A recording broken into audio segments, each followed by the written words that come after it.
ya Bapak pada pagi hari ini, kita semua yang hadir di tempat ini, kita semua boleh diberkati, dicurahkan berkat sukacita, damai sejahtera. Amin. Amin.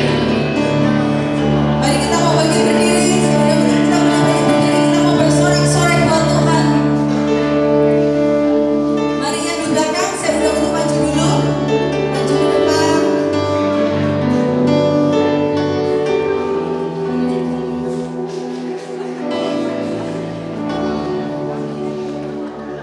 Sungguh Tuhan Yesus sungguh baik, karena Dia boleh mengorbankan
buat Tuhan Yesus, sebab Dia sungguh Allah yang baik. Amin.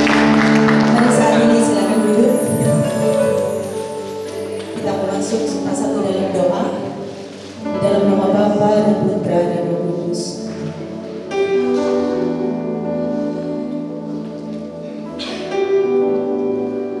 Selamat pagi Allah Bapa, Putra dan Roh Kudus.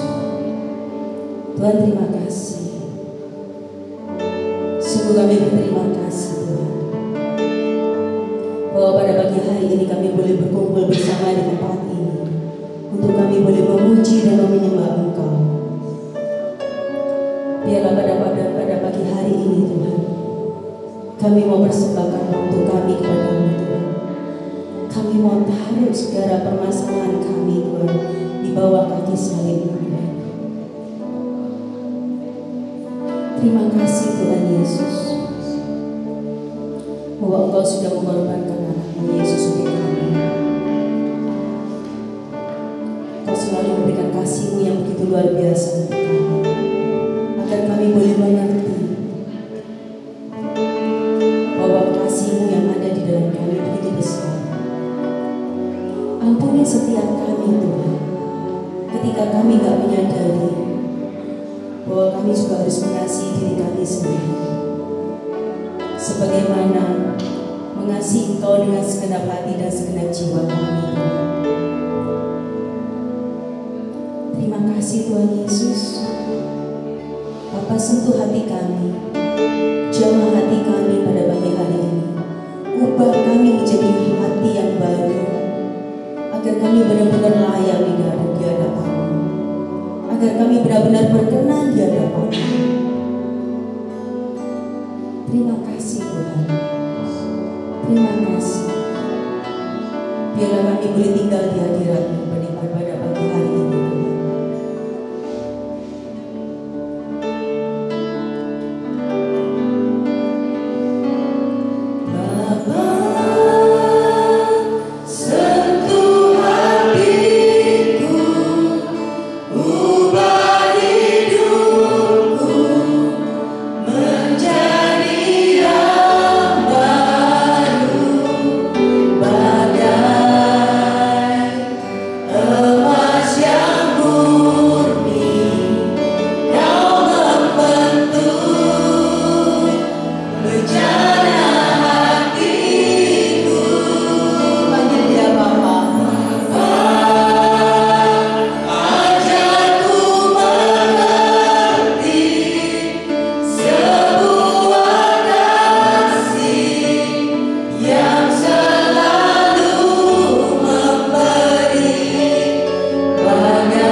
Tuhan. Kami mau diubahkan. Kami mau menjadi emas yang murni Tuhan. Kami mau menjadi lebih baik lagi Tuhan. Karena kami percaya Tuhan bahwa semuanya akan baik Tuhan. Apapun yang boleh kami jalani, apapun yang boleh kami lewati, kami percaya bahwa itu semuanya mendatangkan kebaikan bagi kami Tuhan. Kami sungguh gak berdaya tanpa Engkau Tuhan. Tapi kami percaya bahwa setiap rancangan-rancangan-Mu itu indah bagi kami Tuhan. Ini kami di hadapan-Mu Tuhan. Kami mau persembahkan hati kami. Kami mau persembahkan segala apapun yang saat ini kami boleh bawa. Kami mau taruh di bawah kaki salib-Mu Tuhan. Terima kasih Tuhan Yesus. Terima kasih Tuhan. Panggil Dia Bapa.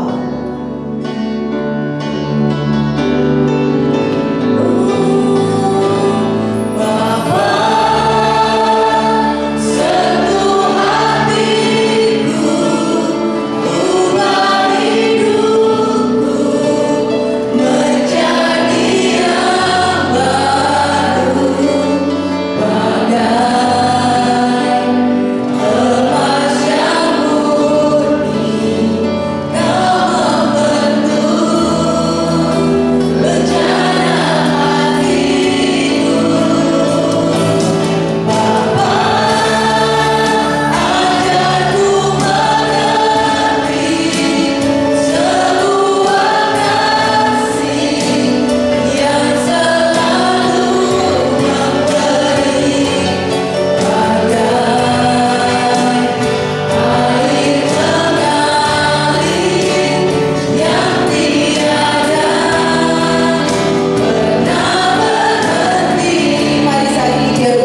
kondisi saya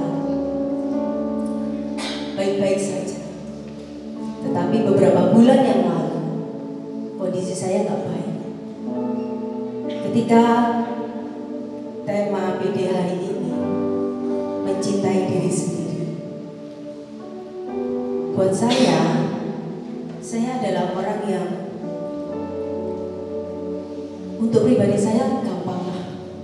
Yang penting untuk orang-orang yang saya kasihi, orang-orang yang saya sayangi, itu yang paling terpenting. Tapi ternyata ketika 3 bulan yang lalu tiroid saya kambuh, lambung saya kambuh, telinga saya berdenging, saya masih nggak bingung. Bahkan saya sudah ke UGD tiap bulan, Desember, Januari, bahkan Februari awal kemarin.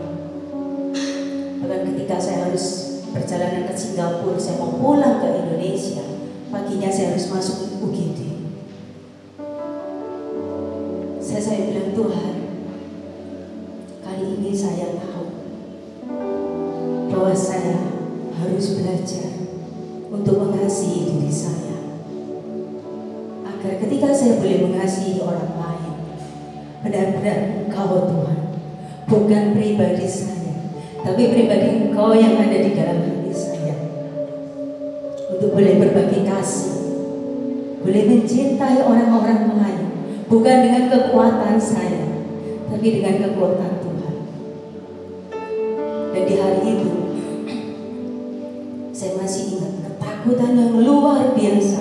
Tuhan izinkan saya dalam kondisi drop, sangat drop, dan saya ketakutan luar biasa. Saya bilang, Tuhan ampuni saya, karena saya nggak memperhatikan badan saya. Dan puji nama Tuhan, di hari itu ada mesbah keluarga. 2 hari saya nggak bisa tidur. Mesbah keluarga membuat hati saya tenang. Suami dan anak-anak saya yang begitu luar biasa mendampingi saya. Saya bilang, Tuhan terima kasih, Kau begitu mengasihi, memberikan keluarga yang begitu mengasihi saya. Dan malam ketika saya sudah mulai tidur, dan ketika hari keduanya besoknya, saya berterima kasih saya boleh mempunyai saudara dan sahabat-sahabat, tim doa, tim pujian, tim Afila yang begitu luar biasa buat saya. Berdoa bersama-sama dengan saya, kita Zoom, dan di malam hari itu saya boleh tidur dengan nyenyak. Dan saya proses pemulihan sampai dengan hari ini saya boleh berdiri lagi untuk boleh membawa pujian bersama teman-teman dan Bapak Ibu semua yang ada di sini. Sungguh Tuhan Yesus kita yang luar biasa. Percaya apapun yang kita boleh lewati, kalau kita bersama Tuhan Yesus, kalau Dia memegang tangan kita, Dia tidak pernah melepaskan kita. Apapun permasalahan Bapak Ibu yang saat ini Bapak Ibu boleh bawa hari ini, persembahkan kepada Tuhan Yesus. Dia tahu setiap kebutuhan kita, Dia tahu setiap pergumulan kita. Tapi yang terlebih terpenting, biar Dia boleh tinggal di dalam hati kita, dan biar kita boleh mengasihi diri kita, dan tetap mengasihi Dia yang seutuhnya dengan segenap hati, dengan segenap jiwa, akal, budi, dan pikiran. Itu sharing saya buat Bapak Ibu. Terima kasih. Puji nama Tuhan. Pada saat ini saya mohon Bapak Ibu untuk kita boleh sama-sama, kita boleh tetap memuji Tuhan dan bersorak-sorai buat Tuhan. Amin. Saya ingin untuk kita boleh bangkit berdiri. Kita mau bersorak-sorai sebab Dia Tuhan yang melimpahkan berkat untuk setiap daripada kita. Berkat yang berlimpah, berkat sukacita dan sejahtera, berkat kesehatan dalam segala apapun. Amin Bapak Ibu yang percaya dan mengasihi Tuhan, boleh memberikan tangan sama-sama dengan saya.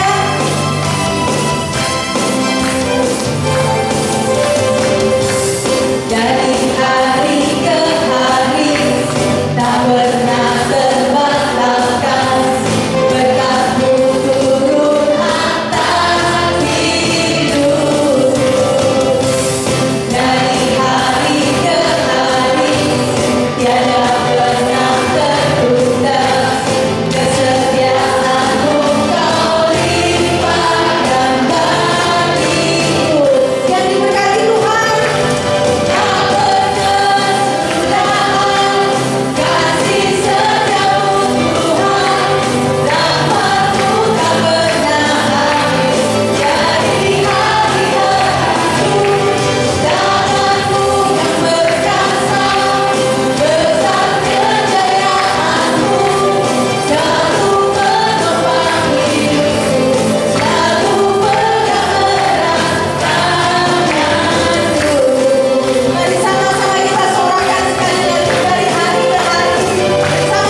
Allah turut bekerja dalam segala sesuatu untuk mendatangkan kebaikan bagi mereka yang mengasihi Dia, yaitu bagi mereka yang terpanggil sesuai dengan rencana Allah.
Biarlah hanya kemuliaan-Mu saja, Tuhan.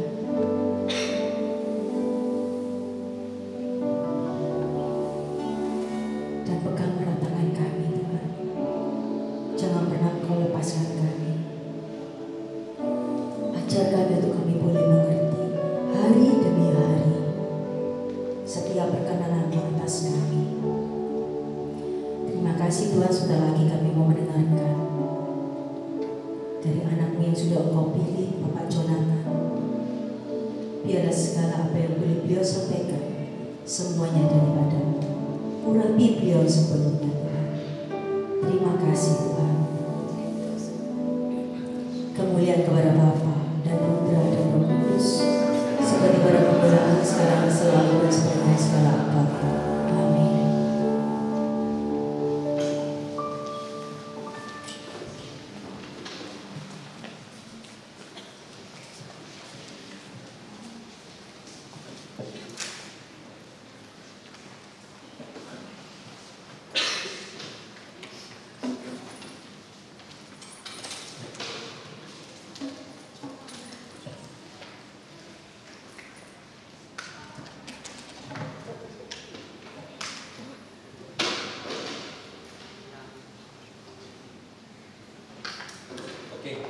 Selamat pagi ya Bapak Ibu semua. Terima kasih ini saya boleh diundang hari ini ke sini. Sebenarnya hari ini adalah kedua kalinya saya melayani di Avila. Yang pertama kali dulu itu waktu saya ingatnya itu COVID Delta hampir selesai gitu. Kemudian sebelum Omikron saya sempat diundang ke sini sama Cece pemuji saya, mamanya Kuado sama Kuadi. Pokoknya kalau sudah mamanya Kuado sama Kuadi yang ngomong siap nggak siap tuh kalau harus berangkat harus siap gitu. Nah, saya hari ini juga bisa hadir di sini ini juga berterima kasih banget sama Tuhan. Tuhan boleh ubah hidup saya. Saya juga berterima kasih ini ada beberapa wajah yang saya kenal ini. Ada Kokova saya kan. Koko Agus ini kalau dulu nggak inovasi saya di salah satu camp pemulihan keluarga itu yang di depan ini, saya nggak tahu hari ini berdiri di sini apa enggak gitu. Terus juga ada cici sepupu saya ternyata di belakang gitu. Pengurus Avila juga. Kalau misalnya nanti saya salah khotbah, saya bisa dilaporin keluarga besar nanti. Itu juga menjadi masalah nanti ya. Oke, Bapak Ibu, nama saya adalah Jonathan Triksi. Hari ini saya benar-benar diundang sama Cik Devi ini pada waktu habis 3 hari habis lulus ujian pewarta di BPK. Langsung ditawari, anget-anget dari oven, nah, terinspirasi sama Kuadi sama Kuado katanya. Kamu pokoknya berangkat di Avila. Ya wis cici sing turun, ya wis siap berangkat gitu. Nah, mungkin Bapak Ibu kan pada belum kenal saya ya. Bapak Ibu, nama saya Jonathan Triksi, umur saya 39 tahun. Saya sudah menikah, istri saya 1, ya 1 istrinya. Anaknya yang 3, jangan di Bali. Kalau di Bali nanti saya ikut camp lagi sama Pak Agus nanti. Saya sudah menikah sama istri saya ini sejak 2010, tapi kami berpacaran sejak 2001, Bapak Ibu. Saya berpacaran sama dia itu sejak SMA 3, kami masih umur 16. Nah sekarang ini saya sudah umur 39. Jadi sudah 23 tahun kami berpacaran. Saya bisa yakinkan bahwa kalau istri saya itu batuk atau diem atau senyum, saya tahu itu maksudnya apa. Itu mungkin kalau untuk yang belum pacaran kayak hati wanita itu seperti apa nanti saya singgung diri lagi. Oke, anak saya 3, yang pertama namanya adalah Claire, yang paling ujung kiri itu umurnya 12 tahun. Yang kedua namanya adalah Kyle, umur 10 yang di bawah tengah, dan yang ketiga adalah Bruce gitu kan, yang umurnya 8 tahun. Mereka bertiga sekolahnya di sekolah timur, hari ini kebetulan lagi MTC, jadi itulah alasan kenapa istri saya tidak datang hari ini Bapak Ibu. Karena harus jaga anak-anak yang tiga yang lain lagi MTC di sekolahnya. Oke? Nah Bapak Ibu, tema hari ini kan self-love, ya kan? Biasanya pertanyaannya tuh, kalau cinta diri itu hubungannya kan kebahagiaan gitu kan. Bahagia itu apa sih? Nah, saya juga lupa tadi, sorry. Kenapa kok saya bilang bolehkah saya bahagia dan bahagia itu apa sih ini? Karena sehari-harinya Bapak Ibu, selain bekerja di sebuah pabrik makanan dan bekerja di sebuah pabrik, sebuah kantor distribusi makanan, saya juga merupakan mahasiswa di salah satu universitas Katolik jurusan filsafat sama IMAFI, itu untuk belajar teologi dari awam. Jadi nanti kalau Bapak Ibu mau belajar teologi awam, nanti saya bisa kenalin sama romo pembimbing saya. Juga saya juga mengajar di salah satu universitas Katolik di Surabaya Tengah. Cuma bulan ini lagi cuti dulu, nggak kuat kalau disuruh sama romo belajar di teologi spiritual sama filsafat, suruh ngajar nggak kuat. Jadi saya milih slow down dulu hari ini. Oke? Nah Bapak Ibu, pertanyaan bolehkah saya bahagia ini sebenarnya terlontar oleh istri saya. Bayangin ya, sudah nikah, sudah pacaran 23 tahun, masih tanya ke saya, bolehkah saya bahagia? Gara-gara urusan apa? Ngeriting rambut. Bayangin, ngeriting rambut. Saya ini, jadi perdebatannya sebenarnya simpel, Bapak Ibu. Istri saya itu rambutnya tuh panjang segini sebenarnya. Terus waktu itu dia bilang, ini bentar lagi ada camp. Dia juga aktif di salah satu komunitas untuk camp pemulihan keluarga, tapi bagiannya ibu-ibu gitu kan. Dia bilang, aku gerah kalau misalnya panjang, boleh gak aku potong pendek? Oh boleh, dia bilang, potong aja gitu. Shampoo lebih hemat, ya, sabun lebih hemat, boleh gitu. Pokoknya apapun yang mendukung ekonomi keluarga boleh. Itu cerita hati bapak-bapak ya, ibu-ibu ya. Kalau mau beli shampoo sama conditioner itu kan lebih hemat kalau rambutnya pendek. Nah, tapi apa yang terjadi Bapak Ibu? Habis potong pendek itu rambutnya lurus ke bob gitu kan. Saya lihat, oh cantik ya gitu. Dia bilang, oh enggak cantik. Saya lebih cantik kalau pakai keriting. Keriting? Enggak lah, kebetulan nama saya istilahnya kan ayah ya. Enggak lah ayah, cantik lurus. Enggak, cantik keriting. Cantik lurus ayah. Kamu tahu nggak sih artinya cantik keriting?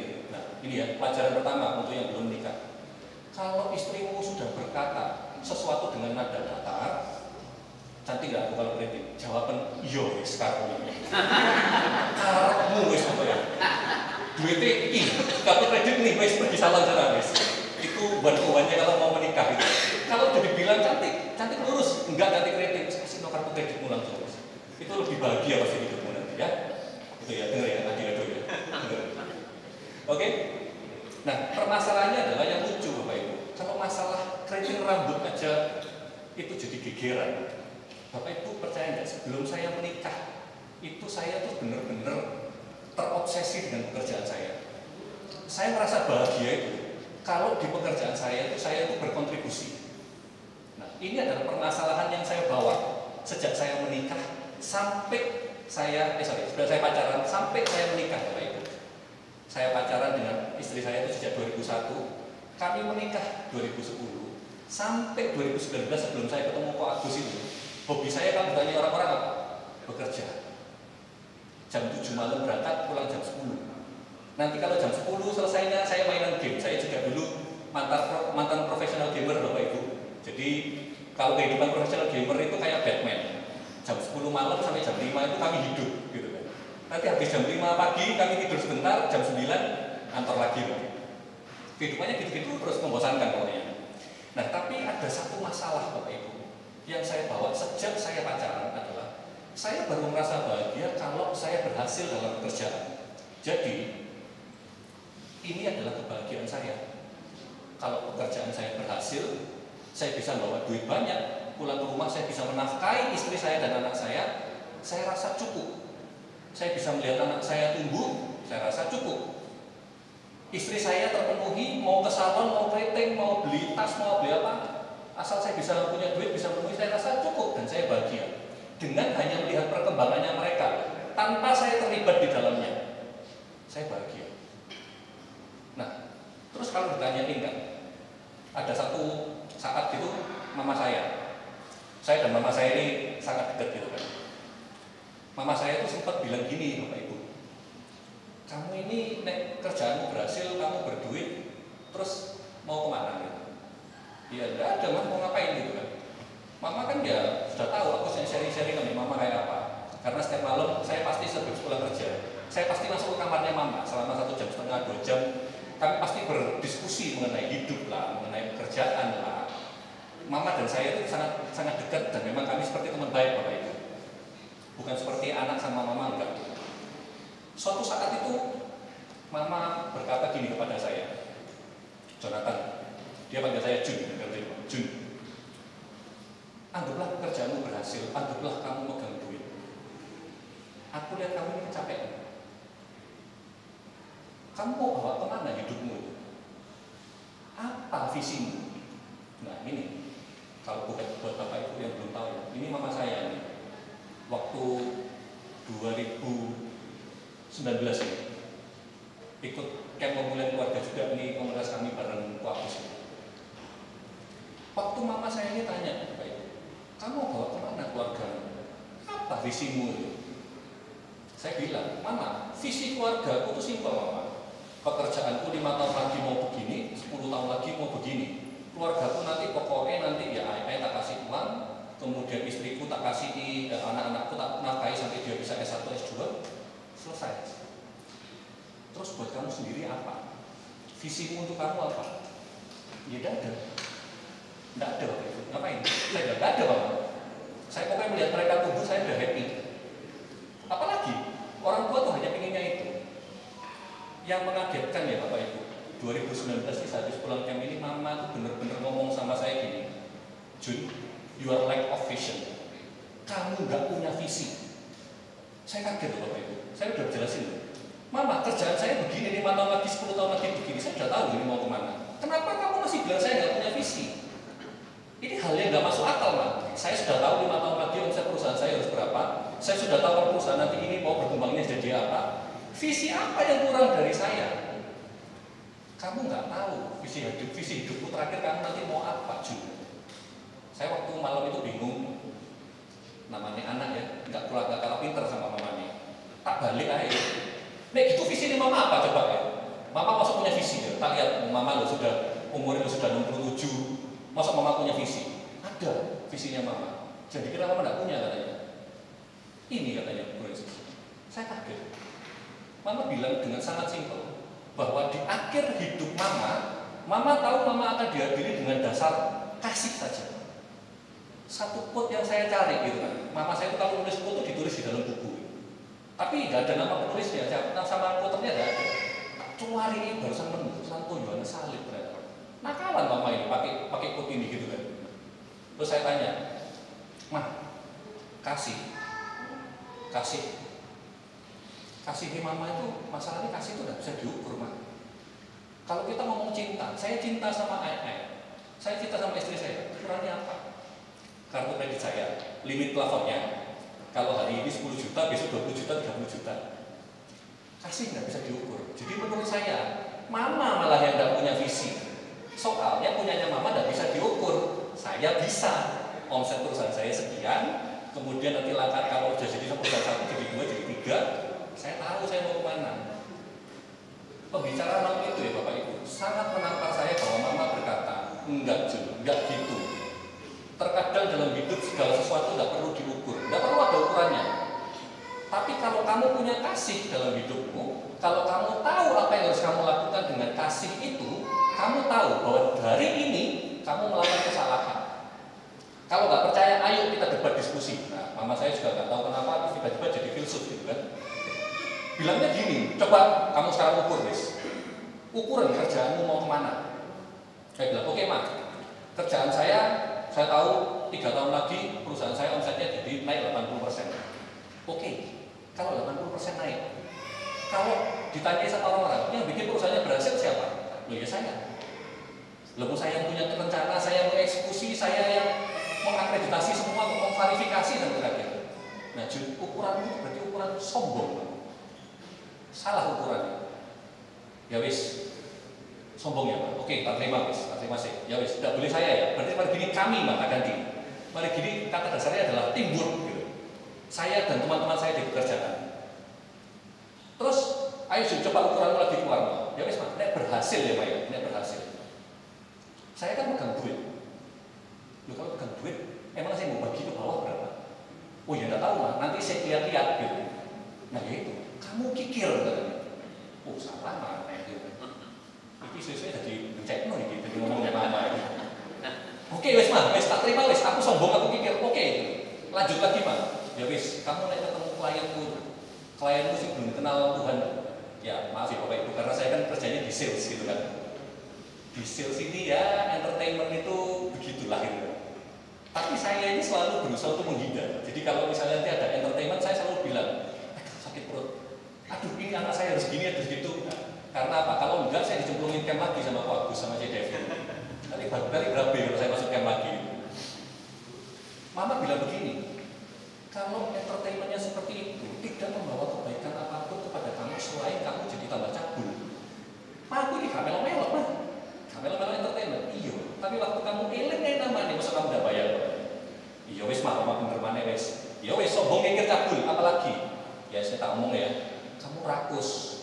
Kenapa? Omsetnya seluruh dunia harus masuk ke perusahaanmu, tidak boleh berbagi ke lain. Nanti kalau misalnya berbagi ke perusahaan lain, kamu jadi iri. Kamu bilang perusahaanmu bukan yang terbaik. Terus kalau sudah selesai misalnya omsetnya nggak capek, kamu marah nggak? Ya marah Pak, marah banget. Marahnya kemana? Ya kata gua. Ya wes, kena dosa nggak?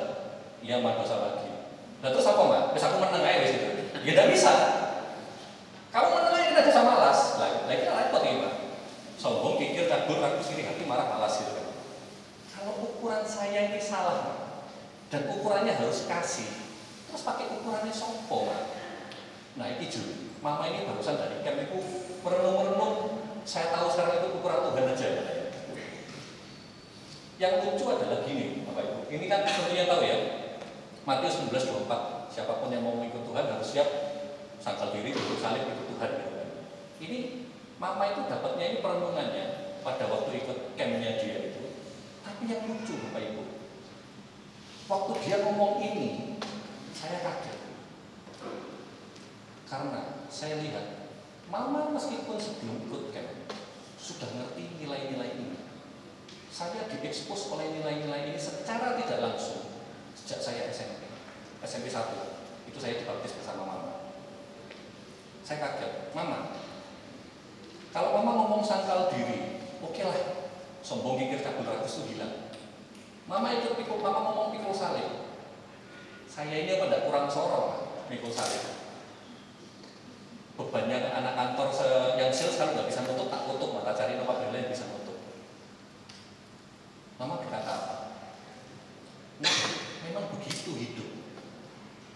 Kalau kamu tuh diberikan tanggung jawab yang besar, kamu akan dituntut banyak. Karena kamu dipercaya yang banyak. Saya bilang, ya sangkal diri pikul salib, ya wis lah, wis tak ikuti wis. Tapi saya nggak paham dengan ngomong suruh ikut Tuhan. Di mana bahagianya buat saya kalau saya ini ikut Tuhan? Karena menurut saya detik ini gini-gini aja sudah udah bahagia kok. Saya mencintai diri saya loh dengan gini. Gimana nggak cinta diri saya? Meskipun saya berbagi rezeki dengan istri saya dan anak-anak saya masih pegang duit.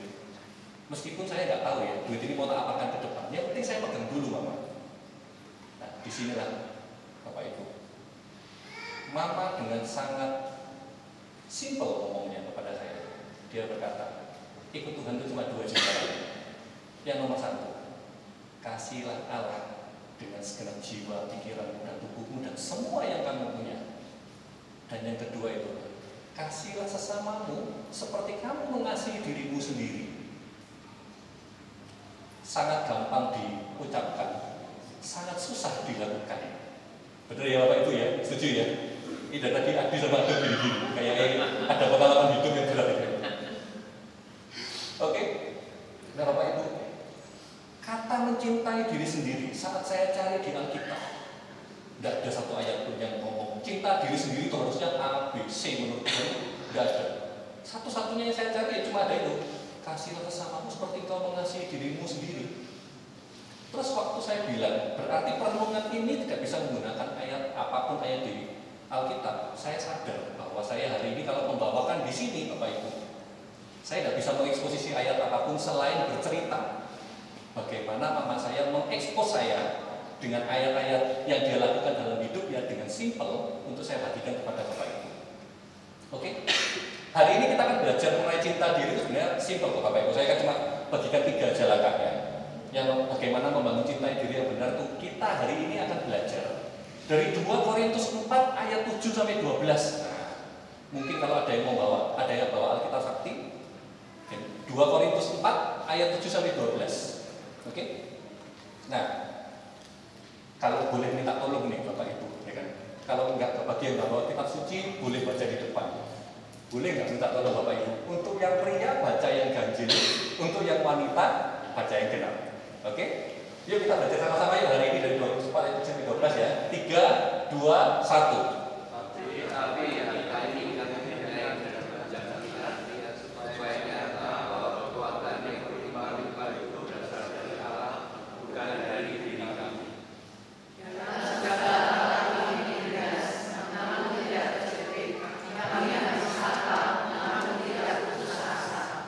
Kami dianiaya namun tidak ditinggalkan sendirian. Kami dilepaskan namun tidak binasa. Kami senantiasa membawa kematian Yesus ke dalam tubuh kami, supaya kehidupan Yesus dapat nyata di dalam tubuh kami. Sebab kami yang masih hidup ini Terus-menerus diserahkan kepada maut karena Yesus, supaya juga hidup Yesus menjadi nyata di dalam tubuh kami yang fana ini.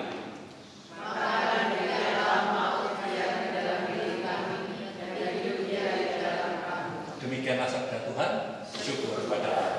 Oke? Bapak Ibu, bagaimana membangun cinta diri yang benar yang mama saya ajarkan kepada saya. Sejak saya diekspos, sejak saya SMP itu dapat dibagi menjadi 3 Bapak Ibu. Kebenaran yang pertama kita bisa lihat dari 2 Korintus 4 ayat 7. Oke? Tetapi harta ini kami punyai dalam bejana tanah liat supaya nyata bahwa kekuatan yang melimpah-limpah itu berasal dari Allah, bukan dari diri kami. Bapak Ibu, kalau tadi saya cerita mama, kenapa sih kalau saya cerita mama? Karena saya menemukan harta yang begitu luar biasa dari bagaimana dia bersikap sehari-hari. Saya bisa ceritakan Bapak Ibu bahwa papa saya dan mama saya adalah papa mama yang baik. Papa saya bertanggung jawab sekali kepada kami anak-anak. Kami disekolahkan dari kecil sampai besar, even setelah meninggal pun kami dipasrahi pekerjaan.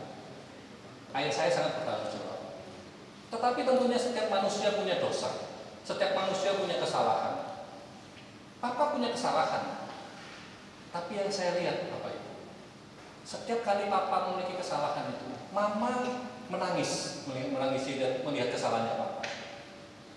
Sakit nggak? Sakit banget Bapak Ibu buat mama. Tapi ada satu hal yang luar biasa dari mama, bahwa setiap kali mama sakit, mama setiap kali nangis Bapak Ibu, apa yang dilakukan mama? Dia tidak mencaci, kanan kirinya nggak dicaci. Dia punya pembantu, tetap di-treat dengan baik, tetap dilayani dengan baik pembantunya. Tapi setiap kali mama teringat kejahatannya papa, dosanya papa, mama selalu ambil rosario, mama masuk ke kamar, dikunci kamarnya. Ada satu hal yang luar biasa. Pada waktu perenungan saya melihat ayat ini dan sikap mama, saya sadar satu hal Bapak Ibu. Pada masa dahulu, kalau zamannya Rasul Paulus itu, Bapak Ibu bisa cek, banyak sekali harta yang disimpan literally benar-benar dalam bejana tanah liat. Bahkan beberapa surat Rasul Paulus yang ditemukan itu di dalam bejana tanah liat Bapak Ibu. Tapi kalau kita mau membaca ayat ini dengan baik, kita mau sambungkan dengan nilai hidup yang saya pelajari dari mama, kita nggak bisa baca ini dengan arti literalnya. Kita mesti membaca dengan cara alegorinya, yaitu kiasannya. Yaitu mama tahu ada harta yang terpendam, yang paling penting di dalam hidupnya, yang tersimpan di dalam tubuhnya. Mama tahu bahwa ada satu harta di dalam keluarganya, yang kalau dia bisa bawa sampai mati, itu akan menjadi landasannya dia untuk kehidupan berikutnya, yaitu hubungannya dengan Allah. Saya diekspos seperti ini Bapak Ibu. Saya dibaptis bersama mama. Saya melihat setiap kali mama menangis di SMP 1, SMP 2, SMA 1, SMA 2, bahkan kuliah kalau masih terikat, mama akan masuk kamar. Dia kan berkata, Jun, sebentar ya, mama minta waktu sebentar. Mama ambil rosario di meja doanya di luar, dia masuk kamar dikunci Bapak Ibu. Di situ saya tahu mama sedang tidak kuat. Menangis Bapak Ibu. Tapi yang luar biasanya, ada satu nilai yang selalu dibawa. Tidak komplain Bapak Ibu ke saya. Tidak komplain ke kakak saya dua itu. Saya punya kakak perempuan sama kakak B. Tidak komplain. Dia cuma ambil rosario, dia sambatnya sama Tuhan sama Bunda Maria. Sesimpel itu kekuatan. Pada waktu saya melihat itu Bapak Ibu, apa sih manfaatnya untuk saya? Saya diekspos itu dari SMP sampai kuliah. Apakah saya langsung tobat? Enggak Bapak Ibu. Saya ini angkatan baru tobat, saya baru 2019. Jadi waktu mama ngomong soal kasih itu perjalanannya itu sejak saya SMA sampai saya bekerja. Saya masih tidak mengerti kenapa mama kalau sedih selalu masuk ke kamar berdoa. Saya tidak ngerti nilai Tuhan. Tapi setelah saya mengikuti camp, saya baru sadar bahwa cinta diri saya harus belajar dari satu figur yang luar biasa yang mengajarkan mama saya menahan segala kesulitan yang ada dalam hidupnya. Saya ingin tahu juga, kalau mama itu bisa bertahan, masa kan saya juga nggak bisa belajar dari figur yang sama? Oh, saya sudah melihat kok contoh nyatanya. Di camp itulah saya belajar. Oh, ternyata ini yang dilihat mama. Bahwa kalau misalnya masalahmu besar, kalau misalnya engkau punya kendala di keuangan, kendala di hubungan personal dengan keluargamu, tidak perlu sambat ke siapa-siapa, sambatnya ke atas. Harta ini Bapak Ibu bisa dibawa sampai mati. Yang waktu saya lihat Bapak Ibu, mama sampai bilang ada satu sikap yang saya sangat memahami bagaimana bahwa harta terpenting ini bisa timbul dari sikap dan perkataannya. Dia berkata, Jun, kalau kamu mau bekerja seperti itu, kamu tidak menghasilkan apa-apa selain sorok gaya kamu. Kamu pasti rusak. Tapi, mama bilang berkata gitu. Tapi kalau engkau memahami kasih yang benar, Bapak Ibu, perhatikan. Mama berkata, engkau akan merasa dicintai Tuhan begitu luar biasa dalam hidupmu. Engkau dicintai. Saya kaget. Selama ini saya kira saya ini kurang dicintai apa sama keluarga saya. Saya sudah menghasilkan cukup banyak, tapi waktu mama bilang engkau dicintai oleh Tuhan, saya baru sadar bahwa semua yang ada pada saya ini berupa titipan dari Tuhan. Dan mama saya yang membantu menyadarkan saya akan hal itu. Cinta diri yang benar itu berkata pada engkau harus punya landasan yang benar Bapak Ibu, yaitu hubunganmu dengan Tuhan dulu terlebih dahulu di atas semuanya. Kalau engkau sudah punya hubungan yang baik, engkau bisa berkomunikasi dengan baik dengan Tuhan. Bapak Ibu percaya, apa yang penting dalam hidup keluargamu, apa yang penting dalam hidup pekerjaanmu, apa yang penting dalam hidup pelayananmu, Tuhan akan berikan hikmat kepadamu. Tuhan akan mulai tunjukkan, ini loh bibit untuk misimu dalam dunia ini, untuk keluargamu. Ini loh berikutnya, bibit untuk misimu dalam pekerjaanmu. Dan ini loh bibit untuk misimu dalam pelayananmu. Semuanya harus bersumber pada harta yang terpenting dalam dirimu dulu, hubunganmu dengan Tuhan Bapak Ibu. Jadi cinta diri yang benar, kalau Bapak Ibu sudah mengerti yang nomor satu harus didasarkan pada hubungan yang intim dengan Tuhan. Bagaimana terus membangun cinta diri yang benar? Yang kedua, Bapak Ibu kita bisa lihat dari 2 Korintus 4 ayat 8 sampai 9, bahwa dalam segala hal kami ditindas namun tidak terjepit, kami habis akal namun tidak putus asa, kami dianiaya namun tidak ditinggalkan sendirian, kami dihempaskan namun tidak binasa. Sungguh kalimat yang menurut saya sangat-sangat luar biasa, simple bedat ini. Saya ingin tanya Bapak Ibu, Misalnya ini hari ini, saya ini jadi anaknya Bapak Ibu. Hari ini Bapak Ibu bilang, Jonathan pakai baju hitam ya?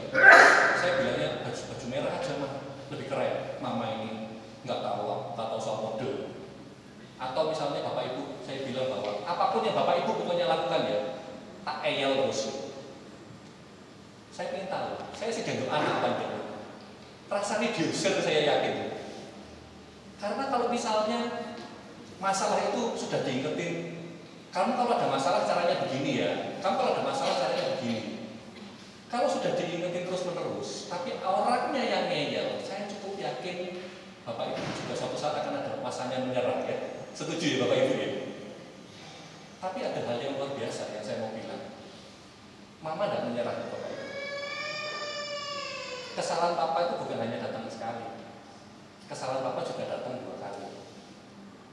Papa jatuh dalam kondisi ekonomi juga, ditipu lagi sama temannya, padahal Mama sudah bilangin. Apa yang Mama lakukan? Apakah Mama bilang, kamu rusak ngomongin, kau segitu aku kamu? Enggak. Yang Mama lakukan adalah bilang, yuk bangkit yuk. Kalau hari ini kamu ditipu sama temanmu, enggak apa-apa. Yuk bangkit yuk. Saya kaget. Dia bisa berkata seperti ini Bapak Ibu. Padahal dia sendiri dalam pekerjaannya dia juga sedang ada masalah. Kalau Bapak Ibu tahu, dulu di Pasar Atom ada satu toko yang cukup terkenal, itu sebenarnya miliknya Mama.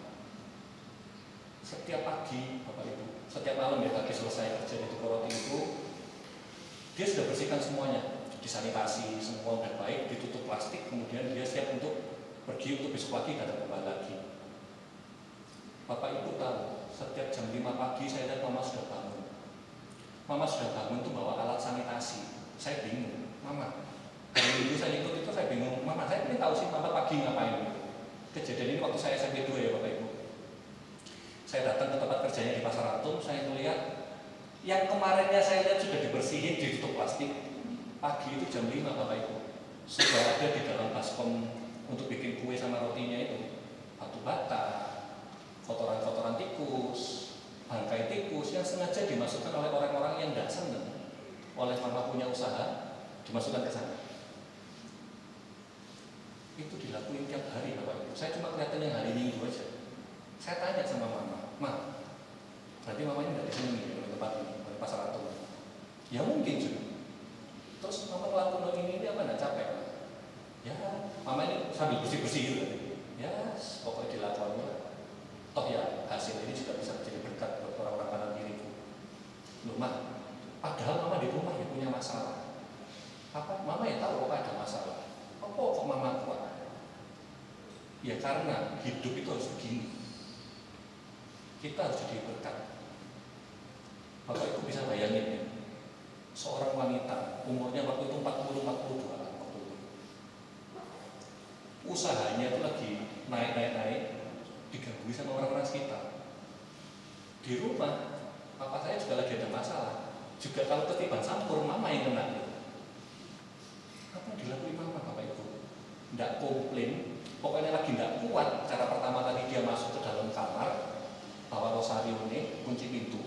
Besoknya langsung datang lagi seger wis siap. Di kelas kami di filosofi filsafat, kami baru sadar bahwa ada cara-cara kekudusan. Seorang manusia dapat dilakukan dengan cara asketis, yaitu caranya begini. Cara yang dilakukan Mama tadi itu asketis. Saya tidak perlu memahami iman atau kekudusan, tapi saya paham bahwa Tuhan memberikan saya masalah. Saya datang kepada Tuhan, saya minta kekuatan, besoknya saya hadapi. Mama berani menghadapi ruang gelapnya. Mama berani nabrak. Pokoknya ini saya tahu saya benar. Dan ini pun sudah saya doakan sama Tuhan. Dan ini pun adalah pekerjaan dari Tuhan. Mama tahu Mama benar, meskipun dia di dalam kutip itu disolimi gitu sama orang-orang sekitar. Dia tetap loh lakuin dengan segala kerendahan hatinya. Benar-benar ayat ini, kalau saya ingat waktu Mama dari SMP sampai kuliah, ini dilakuin. Apa efeknya buat saya Bapak Ibu? 2013 pekerjaan saya juga sama Bapak Ibu. Saya awalnya cuma bekerja itu di perusahaan distribusi yang tadi saya sebutkan.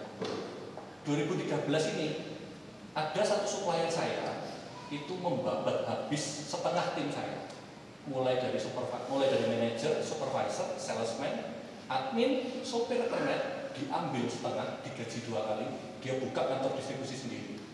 Lebih parah lagi, seluruh customer saya diambil, padahal masih ada piutang di saya. Berhenti sampai situ, enggak Bapak Ibu. Saya dikasih surat PKPU 123, disuruh datang ke pengadilan, katanya saya tidak mau bayar. Waktu saya dapat surat ini Bapak Ibu, saya itu mangkel setengah mati. Ini cinta diri apa ini kayak gini? Ini nilai bahagia apa ini kayak gini? Kok aku kerja bener aja disolimi sampai supplier ini. Saya pulang mangkel sambatnya nih mama, karena waktu itu belum kenal Tuhan Bapak Ibu. Sambatnya nih mama, mah omsetnya hilang 30%, biayanya tetap, perusahaan distribusi marginnya kecil, single digit, megap-megapan. Mama tanya, kalau secara ekonomi apa yang harus dilakukan? PHK sebagian orang. Karena kalau enggak sama aja, meskipun biaya diambil, meskipun setengah tim diambil, biayanya masih tinggi, Pak. Dulu ada omsetnya dia, sekarang enggak ada. Penggantian orangnya enggak bisa untuk menutup biaya ini. Bapak Ibu tahu jawabannya Mama. Ya itulah caramu. Menurut ukuran Tuhan ya enggak gitu. Menurut ukuran Tuhan ya kamu tetap kerja, enggak boleh ada yang dipecat, enggak boleh ada yang di PHK, omsetmu naik. Di satu sisi itu saya waktu itu langsung diem. Saya tidak kenal Tuhan sedalam kamu. Saya juga nggak ngerti kamu dapat hikmatnya dari mana. Tapi secara hitung-hitungan matematika tidak masuk akal. Ya wis lah wis. Wis Pak, pokoknya kamu sudah ngajarkan aku dari kecil kayak gitu, tak lakoni lagi di situ. Itu adalah efeknya Bapak Ibu. Pada waktu dia mengatakan suatu hal yang menurut hitungan saya tidak masuk akal, tapi dia sudah melaksanakan nilai itu sejak saya SMP sampai kuliah, saya jadi percaya. Meskipun saat itu saya belum beriman Bapak Ibu. Oke?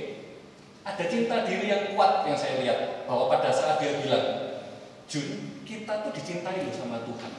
Dan kenapa kita tidak boleh mem-PHK? Karena sebenarnya kita ini makan 3 kali sehari.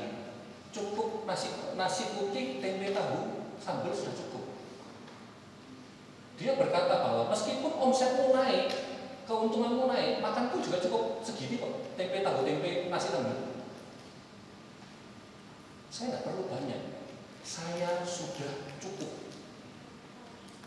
I am enough. Gitu. Dia mengajarkan nilai itu kepada saya Bapak Ibu. Kalau hubungan dengan Tuhan tadi, dia mengajarkan kepada saya bahwa aku dicintai Tuhan dengan segitu baiknya. Nilai yang kedua, kalau dia tidak berhenti berusaha, dia berkata bahwa aku cukup dan aku mampu menjadi berkat buat orang-orang sekitar. Ini adalah contoh yang saya lihat bagaimana saat seseorang mengerti cinta diri yang benar, dia tahu bahwa dia tidak memerlukan apa-apa lagi di dunia selain Tuhan, dan dia berkata bahwa dirinya dia cukup. Saat saya tanya itu Bapak Ibu, saya masih tanya kepada Mama sekarang bisa begini, saya belum tentu bisa. Saya harus tahu kenapa Mama beralasan bahwa I am loved and I am enough. Kenapa kok Mama itu merasa Mama dicintai dan Mama merasa Mama dicukupkan? Dia berkata hal yang sangat simpel Bapak Ibu. Waktu itu jujur panjang setengah mati kalau Mama cerita. Tapi waktu perenungannya saya sangat-sangat resonans dengan ayat ini Bapak Ibu. Sangat-sangat bersefrekuensi dengan ayat ini. 2 Korintus ayat 4 sampai 12. Ayat 2 Korintus 4 ayat 12 mengatakan bahwa maka demikianlah maut giat di dalam diri kami dan hidup giat di dalam kami. Mama berkatanya simpel Bapak Ibu. Saya melakukan ini, masalah-masalah yang datang, meskipun saya kenal Tuhan, perhatikan ada kata maut giat di dalam diri kami. Mama berkata bahwa saya tahu masalah ini tidak hanya akan datang sekali, kemudian selesai. Saya tahu masalah ini akan datang berulang dan berulang dan berulang. Sehingga dasar fondasi saya untuk terus berhubungan intimasi dengan Tuhan, dan untuk terus berkata pada diri saya bahwa saya cukup, itu akan terus berulang dalam hidup saya. Saya akan melatih diri saya seperti saya sedang olahraga gym. Bagaimana saya bisa menambah iman saya dan kemampuan saya bereksistensi, Berekstensi itu gini, kalau tadi sudah ada iman, berekstensi itu artinya adalah tindakan nyatanya. Kalau saya sudah mampu menambah iman, saya coba dalam tindakan nyata. Tapi kalau tindakan saya nyata ini gagal, saya akan kembali lagi kepada Tuhan. Saya akan tanya lagi, yang mana Tuhan kalau ini gagal? Dia akan mencoba lagi tindakan nyata lagi. Dan itu akan dilakukan terus. Dan dia punya satu alasan yang kuat, Bapak Ibu. Dia berkata bahwa, Jun, meskipun nanti saya jatuh, tapi saya tahu dengan visi saya bahwa pada akhir hidup saya akan diadili berdasarkan kasih saja. Saya berharap semua yang saya tinggalkan dapat terimpartasi pada kamu, pada kakakmu, pada anak-anak yang tinggal serumah dengan saya. Hanya sesimpel itu alasannya dia untuk terus berjalan, Bapak Ibu. Kami memang tinggal serumah, Bapak Ibu. Saya dan kakak saya, anak saya 3, kami serumah 3 kepala keluarga. Kebetulan rumah kami 2 lantai, jadi masih memungkinkan untuk 3 kepala keluarga dalam satu rumah. Tapi alasan bahwa Mama menjadi pembawa kehidupan untuk orang-orang di sekitarnya itu betul, Bapak Ibu. Ayat ini sangat meresonans dalam hidupnya. Bapak Ibu, saya mungkin juga boleh undang tim pujian untuk maju. Ada satu cerita yang belum saya ceritakan ke Bapak Ibu adalah mama saya meninggal 26 Agustus 2023 kemarin. Sungguh satu hari yang saya tidak sangka. Ini adalah foto terakhir saya kencan dengan mama saya tanggal 6 Agustus 2023 di Kediri. Mama berkata kepada saya kalau setiap sambat juga, saya sebenarnya sambatnya sama Bunda Maria. Mama datang dari keluarga Kristen yang sangat-sangat, saya boleh bilang cukup keras. Saya tanya sama Mama, kenapa Mama sambatnya sama Bunda Maria? Mama bisa sambat sama Tuhan Yesus dan tetap jadi seorang Kristen? Dia bilang enggak, karena saya tahu kepenuhan kebenaran itu. Ada suatu nilai kenyamanan yang timbul saat saya itu cuma berbicara sama Bunda Maria sama Bapak Ibu. 26 Agustus 2023 setengah 7 pagi saya masih bekerja di kantor. Saya masih telepon dengan Mama. Saya tanya sama Mama, gimana Ma kabarmu? Siapa nanti yang jemput saya, Jun? Saya yang jemput, Ma. Tenang aja, Ma, nanti siang kita jalan-jalan. Setengah 7 pagi, Bapak. 7.32 saya ditelepon oleh kakak saya. Kamu di mana? Mama lagi serangan jantung. Kamu cepat ke sini. Saya pergi ke rumah sakit. Saya melihat dengan mata saya sendiri, Mama sedang diresusitasi, dipompa jantungnya, Bapak. Saya ditelepon jam 7.32. Saya datang sudah jam 8:05. Saya tahu banget apa yang terjadi dalam otak kita kalau kita nggak dapat udara selama 30 menit. Anda akan jadi vegetative state. Saya lihat dokter waktu itu di kaset tidak berhenti memompa. Saya berkata kepada dokter, terus usaha dokter. Tapi setiap kali saya berkata itu kepada dokter, Bapak Ibu, ada satu suara dalam hati saya, ada satu suara yang terdengar sangat jelas. Dia berkata, suara Mama berkata, Jun, I have done enough. Aku sudah melakukan semuanya cukup. Saat suara itu terdengar, Bapak Ibu, untuk saya jujur saja menceritakan sangat berat. Saat suara itu terdengar, saya mengerti apa yang harus saya lakukan. Saya berdoa pada Bunda Maria, Bunda, Engkau sudah ajarkan begitu banyak hal baik. Aku berterima kasih Engkau berikan aku mama yang luar biasa. Aku berterima kasih, Bunda. Dia sudah ajarkan aku bagaimana hubungan intimasi yang baik dengan Tuhan. Dia sudah ajarkan ke aku untuk tidak menyerah apapun masalahku. Hari ini, Bunda Maria,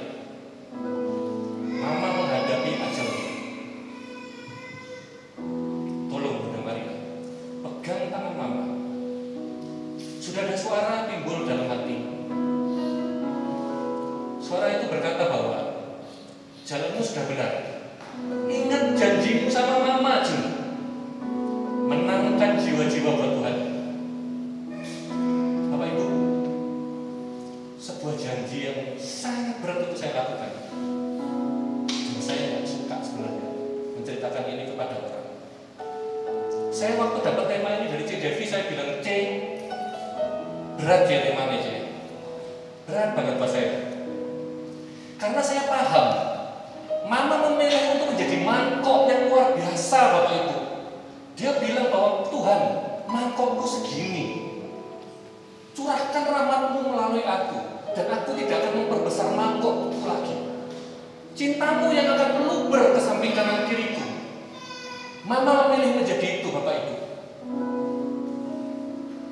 Pribadi cinta diri yang benar, saya belajar dari seorang figur mama, sehingga detik ini saya berdiri di depan Bapak Ibu. Saya berkata dengan sangat jelas, saya kehilangan setengah jiwa saya, Bapak Ibu. Sungguh hal yang gak gampang. Tapi di saat mama sudah terakhir dalam hidupnya, dia tahu dia diadili berdasarkan kasih. Nilai ini, Bapak Ibu, saya bawa kepada Bapak Ibu hari ini. Ini diajarkan mama saya kepada saya.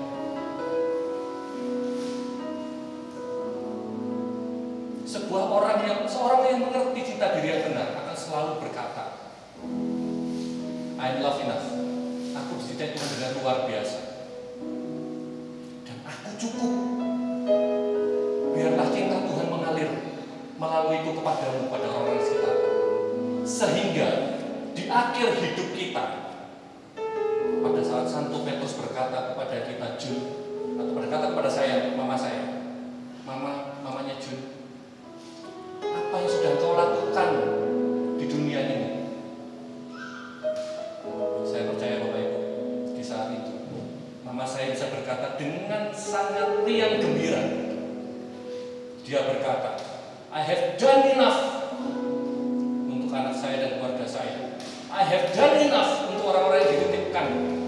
Engkau titipkan Tuhan dalam pekerjaan yang kau lewatkan anak-anak saya. I have done enough. Bapak Ibu,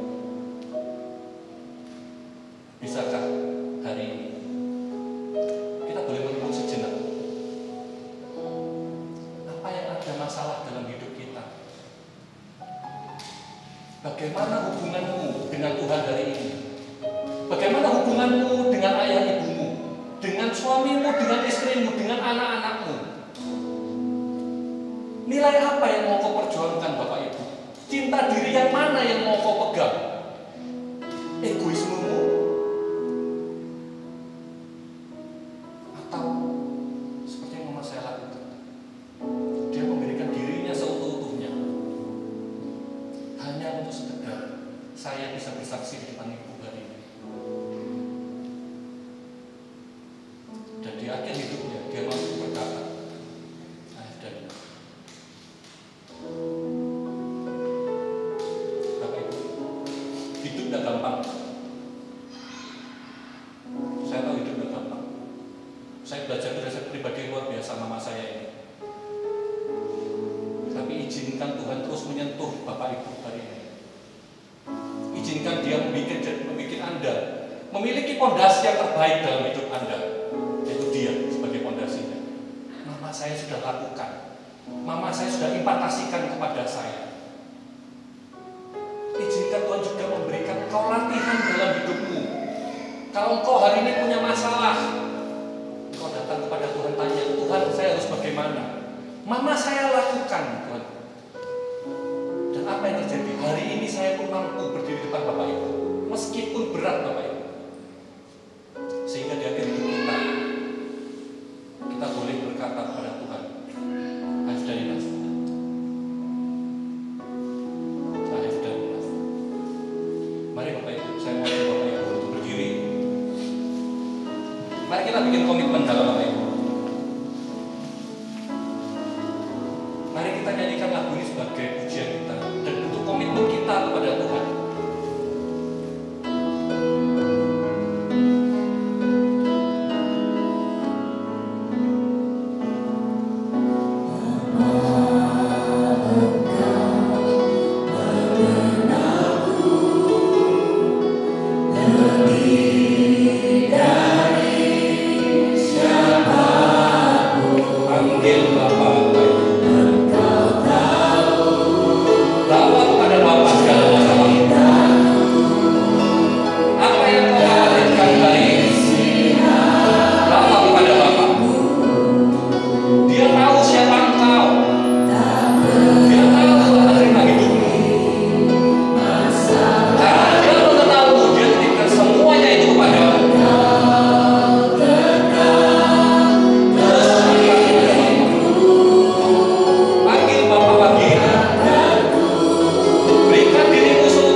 hari ini Engkau boleh ubahkan hati kami. Pagi ini kami letakkan seluruh masalah kami Bapa di dalam-Mu. Kami berikan hidup kami Bapa. Bila sebelum hari ini kami gak mengenal kita diri yang benar, terima kasih Bapa. Engkau boleh ajarkan kami melalui satu pribadi. Bagaimana pribadi ini terus datang kepada-Mu setiap kali masalah itu datang. Bagaimana dia terus mengunci dalam kamarnya. Dia berdoa kepada-Mu Bapa sebagai landasan hidup. Terima kasih Engkau boleh ajarkan kami itu. Dan juga terima kasih Bapa. Hari ini Engkau ajarkan kami tidak boleh menyerah dalam setiap masalah yang ada pada kami. Kami serahkan seluruh masalah kami kepada-Mu Bapa, karena kami tahu kami gak mampu. Saat kami mementingkan diri sendiri Bapa, ajar kami untuk terus melihat cinta-Mu Bapa. Karena saat cinta-Mu mengalir melalui kami Bapa, saat kami boleh menjadi mangkuk hidup ini kepada orang-orang di sekitar kami, saat kami mampu berkata cukup untuk diri kami Bapa, kami percaya hidup giat di dalam orang-orang di sekitar kami. Pagi ini kami datang Bapa, kami berterima kasih Engkau boleh buka hati kami hari ini. Kami berterima kasih Engkau boleh kami sentuh pribadi masing pribadi dari kami. Dan bila hari ini Bapa, kami suatu saat kami jatuh dalam masalah cinta diri lagi Bapa, ajarkan kami untuk terus berpegang pada nilai-nilai ini, berpegang pada komunitas kami, dan berpegang pada hubungan kami dengan diri Bapa. Ajar kami untuk terus boleh berkomitmen melaksanakan cinta ini sampai akhir hidup kami Bapa. Terima kasih ya Bapa bila Kau hari ini boleh izinkan kami di sini belajar. Terima kasih atas semua firman-Mu hari ini, dan terima kasih Kau boleh buka hati kami Bapa. Maka hari ini Bapa, kami serahkan diri kami, hidup kami, jiwa kami, pelayanan kami, pekerjaan kami, keluarga kami, semuanya ke dalam tangan. Biarlah kasih-Mu boleh mengalir. Biarlah kami mampu Engkau bentuk sebagai bejana dan mangkuk-Mu Bapa, sehingga kasih itu boleh mengalir melalui kami Bapa, sampai akhir hidup kami.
diberkati. 16 Maret Perdamaian untuk bagian 2 Maret.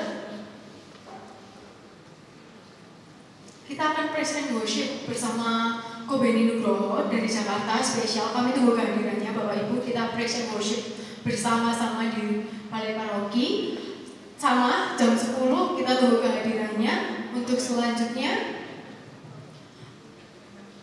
bila ada Bapak Ibu Saudara Saudari yang mau didoakan, akan ada pelayanan doa di sebelah kanan saya. Nanti akan ada tim doa dari PDPKK Santa Teresa Avila yang bantu mendoakan.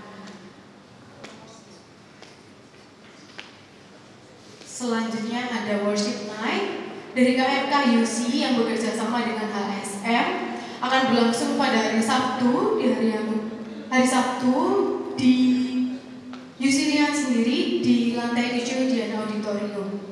Ini kegiatan ini berbayar Bapak Ibu. Untuk pembayarannya 25.000 per tiket. Udah mulai open gate-nya dari jam 5 sore. Untuk selanjutnya,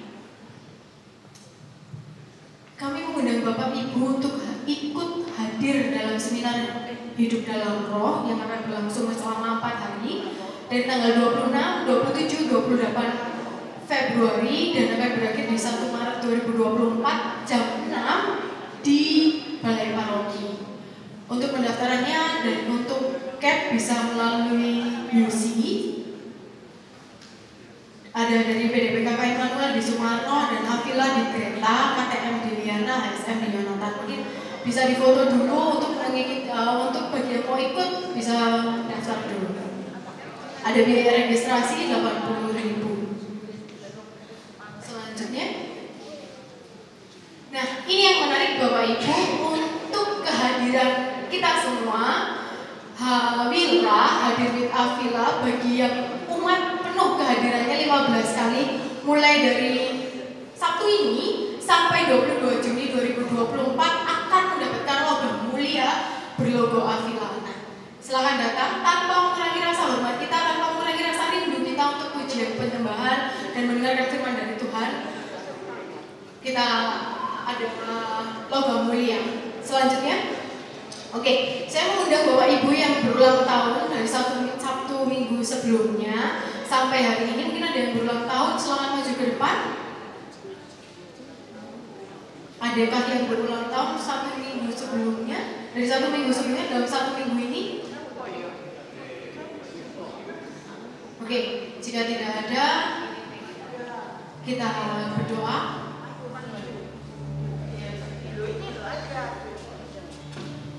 Gak apa-apa, Bapak Ibu, saudara-saudari, jika ada yang berdoa, ada yang berulang tahun.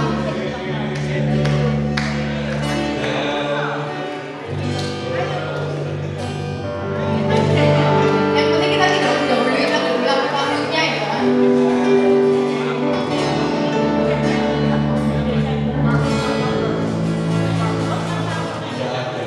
Oke, karena tidak ada, mari Bapak Ibu, saudara-saudari yang terkasih, kita bersatu dalam doa. Dalam nama Bapa, Putra, dan Roh Kudus. Amin. Allah Bapa yang Maha Murah, kami mau bersyukur kepadamu Bapa atas berkat-Mu pagi ini, atas kehadiran-Mu pagi ini di PDPKK Santa Teresa Avila. Engkau mau Tuhan untuk beracara di sini melalui anak-Mu Jonathan Triksi. Kami mau menitipkan Jonathan Triksi dalam Tuhan, untuk keluarganya, untuk pekerjaannya, untuk sukacita yang Engkau berikan kepadanya. Dan yang Kau selalu tambah-tambahkan rezeki juga untuk Jonathan Triksi. Dan tidak lupa kami berdoa Tuhan untuk para pelayan Avila yang sudah Engkau undang untuk hadir. Dan terutama kami mohon berkat-Mu, kelimpahan berkat-Mu, kelimpahan sukacita-Mu, kelimpahan sukacita dan berkat juga kesehatan untuk umat yang telah Engkau undang untuk hadir Tuhan di setiap minggunya di PDPKK Santa Teresa Avila. Ingatlah umat-Mu Tuhan, undanglah umat-Mu selalu Tuhan untuk hadir di PDPKK Santa Teresa Avila. Berikan kerinduan untuk mereka Tuhan untuk selalu hadir di PDPKK Santa Teresa Avila, untuk selalu rindu bersekutu bersama Tuhan. Terima kasih Tuhan untuk undangan-Mu dan terima kasih Engkau telah berkenan beracara di PDPKK Santa Teresa Avila.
jumpa lagi Sabtu depan. Sampai jumpa.